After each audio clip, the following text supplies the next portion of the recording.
With the new year approaching, many people may be thinking about their New Year's resolutions. And one of the most common resolutions, of course, is to lose weight. And joining us now is our very own health and wellness contributor, Erica Ballard. Thanks so much for joining us today. And Erica, I do want to ask you, you say now is actually the best time to get started on your health goals, but so many people wait until the first of the year.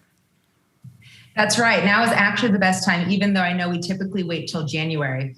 And the reason for this, well, there's a couple. The first being that the holiday season forces us to go slow.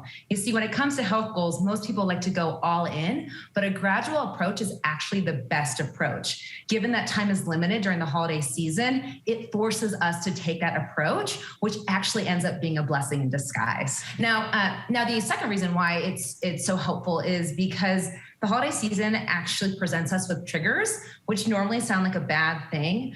But triggers, when you're setting health goals, is actually wonderful because it shows us the obstacles that will get in our way, which means we can create health routines with obstacles in mind instead of trying to create that perfect schedule that never really seems to pan out in the new year. Yes, and the holidays usually a time when many people fall out of routine and maybe haven't worked out in a while. So what's your advice to someone who feels like they don't even know where to begin? That's a great question. And I always say to start with the low-hanging fruit. So to help viewers understand what I mean by that, I want them to fill in the blank. I know I should blank. And whatever the first thing is that pops into mind is where you should start. So if something came up like I should drink more water, start by making a plan to drink more water. If something came up, I should work out more, then start to work out more. And if eat less sugar comes up, then create a plan to eat less sugar. That is great advice. Getting healthy isn't just about losing weight. What are some of the other wellness goals you recommend to people? So that's another great question. And I'm going to answer it like this.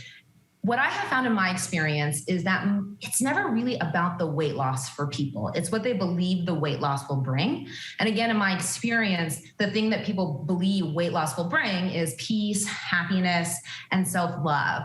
So I recommend other wellness goals that allow you to get those three feelings. So that includes maybe starting a meditation practice, making time for self-care, finding more time to be alone, and honestly, connecting with friends a bit more.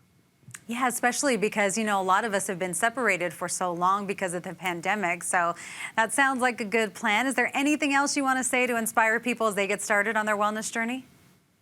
Yes, this one thing. You don't have to be perfect to succeed. The science is clear on it.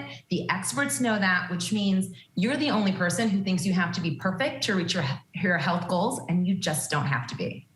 Well, Erica, thank you so much for taking the time to talk to us today. And remember, of course, you can check out all of Erica's health and wellness segments on our website. Just go to cbsdenver.com.